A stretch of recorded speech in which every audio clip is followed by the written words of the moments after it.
Hello friends, I'm here today to share with you what I read in February 2024. Little bit of a slower reading month, but we're going to blame that on it being the shortest month. I only read 13 books. I do kind of feel like I hit a little bit of a slump towards the end of the month anyway. But to start off with, I read Only Mine by Laura Pavlov. I finished out her Honey Mountain series. So this one is about Dylan and Wolf. Dylan has just finished law school and she's trying to be a lawyer for the hockey team that's been kind of prevalent through the other books in the series. And when she goes for like her job interview, she's having a bad day. She gets caught like somebody like steals her pump at the gas station or something. And then when she gets to the interview, one of the people there that like help, I don't know if they help run the team or if they own the team. I think he was the part of the owners of the team, is the guy who like cut her off at the gas station. And so she's not super thrilled that he is kind of hesitant to hire her. She thinks it's because she's a woman. We see from his point of view that it was kind of because she was like brand new out of law school. But they end up doing a kind of a trial period where she has to work with him on this one specific project. So it's that forced proximity. He's an ex-Navy SEAL, so it's kind of grumpy, but she's also not very sunshiny. She's very like straight and to the point and kind of grumpy as well. So yeah, I gave this one 4 stars. It was good. I enjoyed it. An author that I discovered in 2023 who I have continued to absolutely love in 24 is Lena Hendricks, and I read One Night, book 4 in her Sullivan's series. So this one is Duke Sullivan and Sylvie King. The Sullivans and the Kings are very much like, they have like this like family rivalry thing going on. You've seen about it in all of the Sullivan books. And in this one, Duke becomes unexpected friends with Sylvie, and their friendship kind of leads to more, and Sylvie ends up pregnant. And she's not really sure how well her brothers will take it because this rivalry kind of, like, they do pranks, but they've also like gotten the other family in trouble with the law. Like, they're very serious about this rivalry. And so neither of them are really sure how their families will take it, but especially her. She's very worried about what her brothers will do to kind of like get back at Duke. And so after they find out that she is pregnant, her family is not very happy with her, so she ends up moving in with Duke. They don't kick her out, but they're just kind of like, they make comments and little like snide remarks and that kind of thing. So she ends up moving in with Duke. It's the forced proximity. It's an accidental pregnancy. I gave this one 5 stars. I loved it. Next up, I read Raiders of the Lost Heart by Joe Segura. I don't have much to say about this one. I gave it 2 stars. It was supposed to be like a Romancing the Stone type situation, and I hated both main characters. It takes place in a jungle. They're looking for this like special artifact. Hated both main characters, hated them together, hated their relationship. Did not love this one. Next up, I read Ashes of You by Catherine Cowles. This is the last in her Lost and Found series. This one is Lawson and Hallie.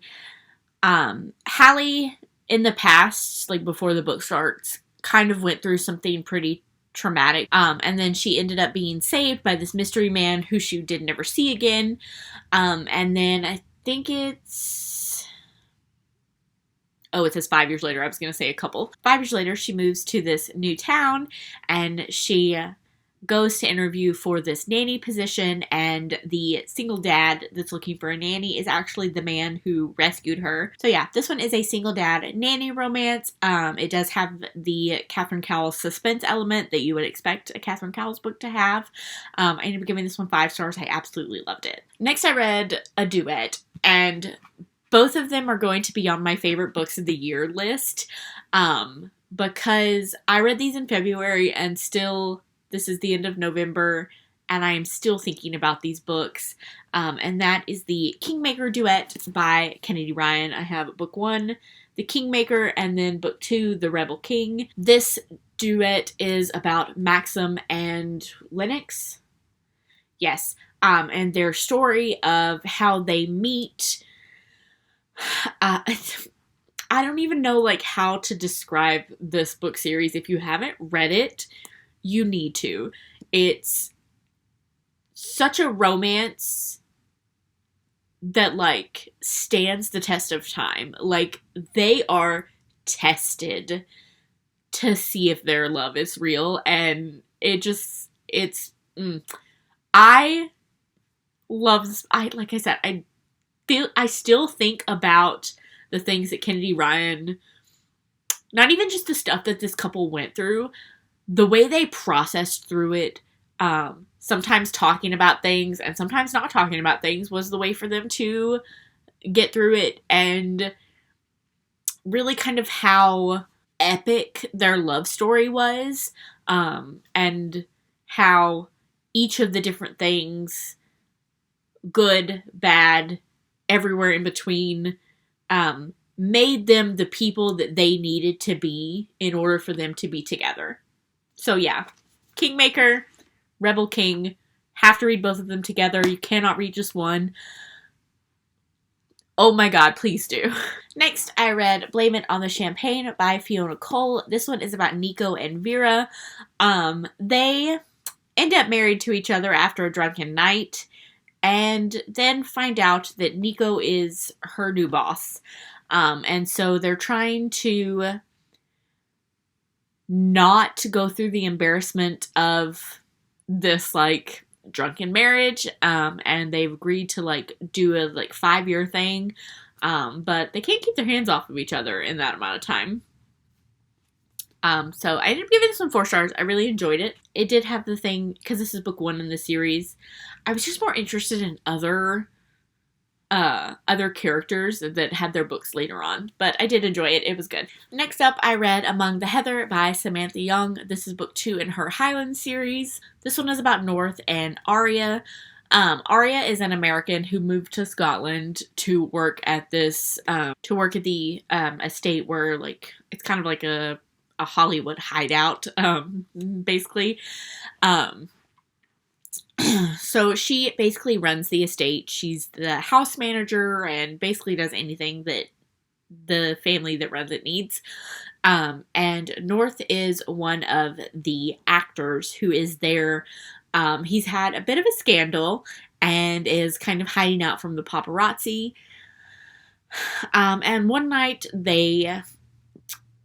I want to say it was like they meet up in a library for some reason. They share a few drinks, and she kind of confides in him that one of her exes made her feel like she wasn't very good in bed. So he says that he needs to see for himself.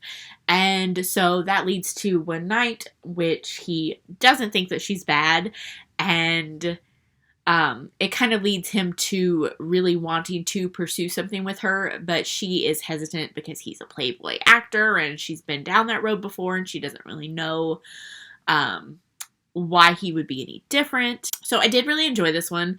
I ended up giving it 4 stars. Next up, I read Second Dukes to Charm by Kate Bateman. This one is about Tess and Justin. Tess gets married to this duke who ends up dying on her wedding night. And so she is the widowed duchess and kind of uses that as an opportunity for her to seek more of her passions. What does it say? She and her 2 best friends investigate London's most scandalous crimes. Well, then the family lawyer finds the heir to the dukedom. Totally drew a blank for a second.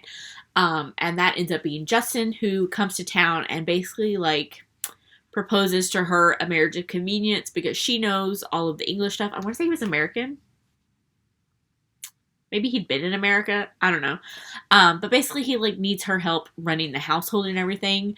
And so that's the kind of wife he thinks he's getting. But he gets this woman who's investigating stuff and going off and doing these wild, like, crazy schemes. And it's not really what he was prepared for. I did enjoy this one. I ended up giving it 4 stars. Next up, I tried an alien romance. And I read The Alien's Prize by Zoe Draven. I ended up giving this one 3 stars. This one wasn't for me.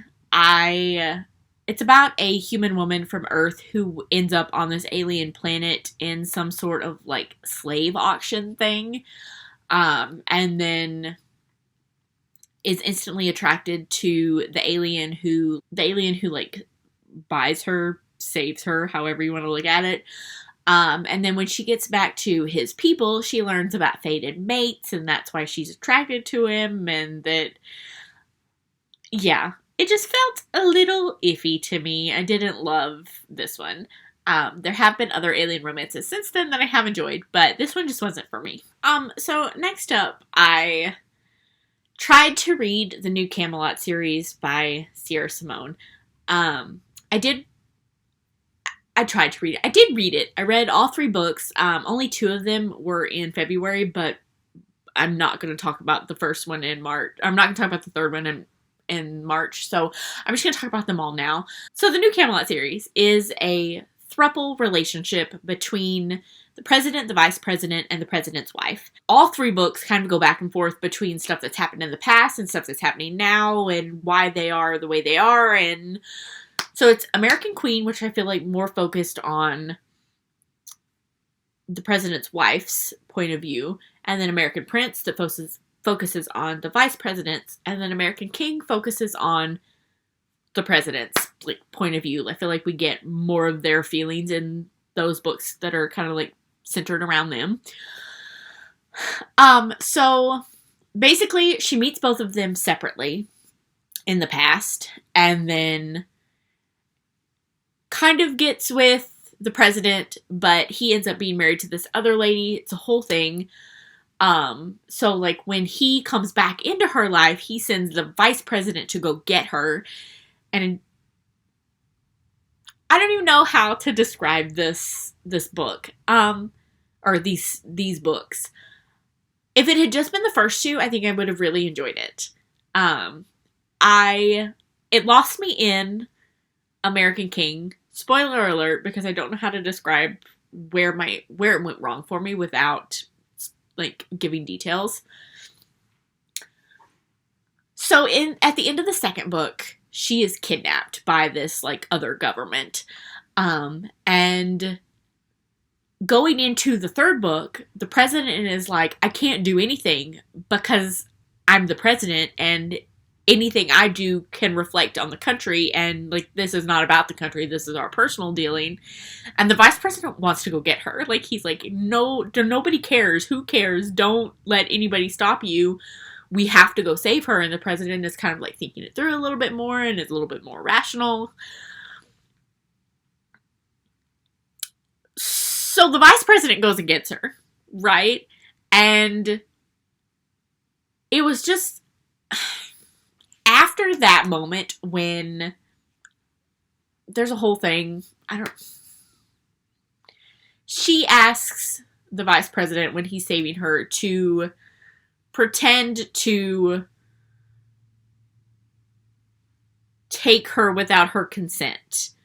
But she asks him to do it, so it's not fully, but something about that kind of rubbed me the wrong way about both of them. And then when they get back, he's mad. The vice president is mad that the president wouldn't do anything to try to help save her. And they basically kind of like make him feel like they're, how do I describe this? They made him feel like he was inferior in the throuple relationship, and so I felt he was inferior in the throuple relationship, and so that's not a throuple. I didn't love how the dynamic shifted in the third book, and so had it just been the first 2, I gave the first 2 4 stars, but I gave the third one, like, and I would give it a negative star if I could. I hated the third book so much. It ruined the relationships. I was really enjoying it, and then it just went all downhill from there. Book 3 ruined the series for me. So those are the books that I read in February and then one from March. But like I said, I just kind of wanted to get my feelings out about that one and not dwell on it anymore. Have you read any of these? Let me know what you thought about them down below. Thank you guys so much for watching, and I will see you next time.